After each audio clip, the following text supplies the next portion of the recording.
Pessoal, esse lance de tentar descobrir qual que é o nível do desenvolvedor, se ele é pleno, se ele é sênior, se ele é júnior, é um problemão.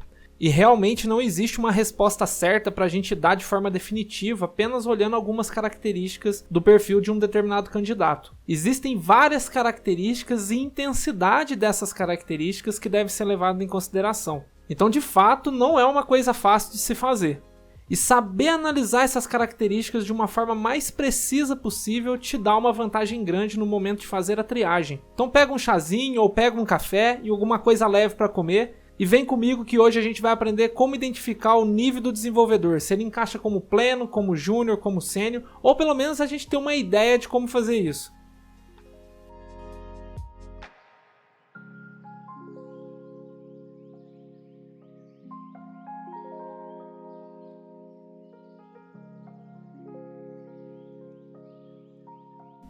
Fala Tech Recruiters, Augusto com vocês. E pessoal, eu trouxe algumas características básicas aqui que a gente pode olhar para um perfil de um candidato e já ter uma ideia mais ou menos ali em qual nível que ele se encaixa. E galera, vale a pena lembrar que não é porque o desenvolvedor colocou que ele é sênior no LinkedIn ou no currículo dele que ele necessariamente vai ser sênior para aquela vaga em específica. Então a gente tem que analisar primeiro a característica da vaga, entender o que está sendo buscado ali e depois olhar para o perfil do desenvolvedor a fim de procurar essas características que indicam se ele é um júnior, um pleno ou um sênior. Então, começando pelo júnior, algumas características básicas que a gente tem aqui a respeito do perfil do candidato. O primeiro é relacionado ao tempo de experiência, né? O júnior, geralmente, ele tem ali até 3 anos de experiência. Ele consegue escrever alguns scripts simples, possui um baixo conhecimento ou nulo, né, a respeito de design patterns ou padrões de projeto. Também possui uma baixa compreensão técnica. Isso, quando a gente fala de compreensão técnica, colocando de forma generalizada, a gente pode falar, por exemplo, de um ciclo de uma aplicação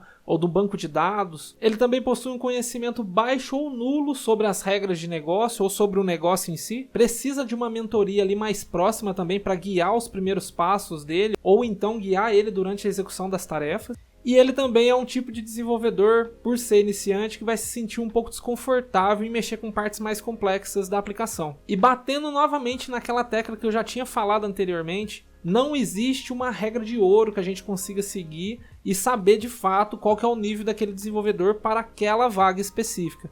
Então, por exemplo, pode ser que exista um perfil de desenvolvedor que às vezes ele é mais forte tecnicamente, mas ele tem menos tempo de experiência. Nesse caso, não necessariamente ele se encaixaria como um júnior, talvez ele poderia até ser encaixado como um pleno. Então vale lembrar que essas características que eu estou citando aqui é apenas um norte para a gente conseguir fazer uma primeira análise ali do perfil do candidato. Avançando agora para falar um pouco sobre o pleno, esse profissional ele tem ali geralmente entre 4 a 6 anos de experiência e já consegue ali desenvolver lógicas, algoritmos, scripts de uma complexidade média para alta. Tem uma compreensão técnica mediana, e lembrando que a compreensão técnica seria ali conhecimento, por exemplo, do ciclo de vida da aplicação, o banco de dados e por aí vai. Ele também já é um profissional que começa a ter um interesse e se aprofundar mais sobre boas práticas de programação.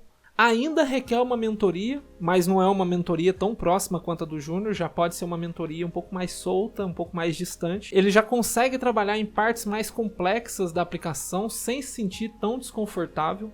E ele, assim como o júnior, tem pouca soft skill quando a gente está falando das soft skills relacionados ao desenvolvimento de software. Aliás, eu ainda vou criar um vídeo especificamente para falar sobre soft skills na área de desenvolvimento de software, na área de programação. Mas com certeza essa é uma das características que mais se destacam ali quando a gente está falando da diferença entre um desenvolvedor sênior quando comparado com um júnior e um pleno.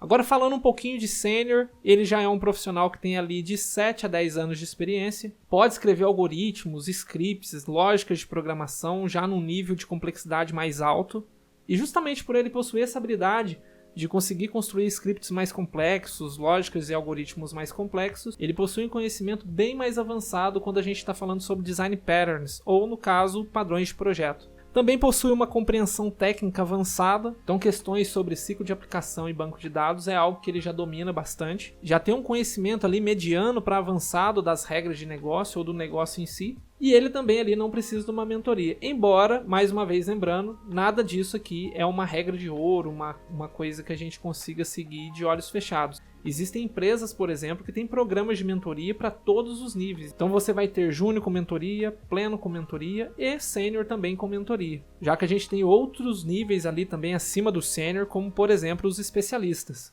E para trabalhar em partes complexas da aplicação, o sênior ali ele tem um conforto maior em relação ao júnior e ao pleno. Por último, mas com certeza não menos importante, temos a soft skill. O desenvolvedor sênior tem uma soft skill muito mais alta quando comparado com o desenvolvedor júnior e pleno. E justamente por ele possuir um nível de soft skill mais alto, ele consegue ser muito mais efetivo dentro da equipe, consegue destravar muito mais as coisas durante o processo de desenvolvimento de software. Com isso, tanto a equipe quanto o projeto ganham tempo, e tempo é dinheiro. Então esse foi um resumo bem simples de algumas características que diferenciam ali o desenvolvedor sênior do pleno, do júnior. Mas pessoal, lembrando mais uma vez, existem outras características que é interessante a gente analisar. Por exemplo, as tecnologias que ele domina, em qual ambiente de trabalho esse desenvolvedor passou esse tempo todo trabalhando. Então, por exemplo, você tem seniors que ficaram trabalhando em empresas com tecnologias muito antigas ou então em um sistema de organização bem ultrapassado, e isso acaba tornando ele uma espécie de desenvolvedor sênior falso. Ou seja, por mais que ele tenha aquele tempo de experiência, isso não reflete nas habilidades, nas skills que aquela vaga específica está demandando. Existem casos, por exemplo, que o desenvolvedor é sênior, mas ele tem pouca familiaridade com determinada linguagem ou uma familiaridade mediana, enquanto que ele tem uma principal que ele domina muito. Existem N outras características que a gente precisa analisar. Então por hoje é isso, espero que vocês tenham gostado. Se o vídeo foi útil, deixa uma curtida, se inscreve no canal, compartilhe com seus colegas, com seus amigos. E deixo aqui também um convite para você participar do nosso grupo no Telegram.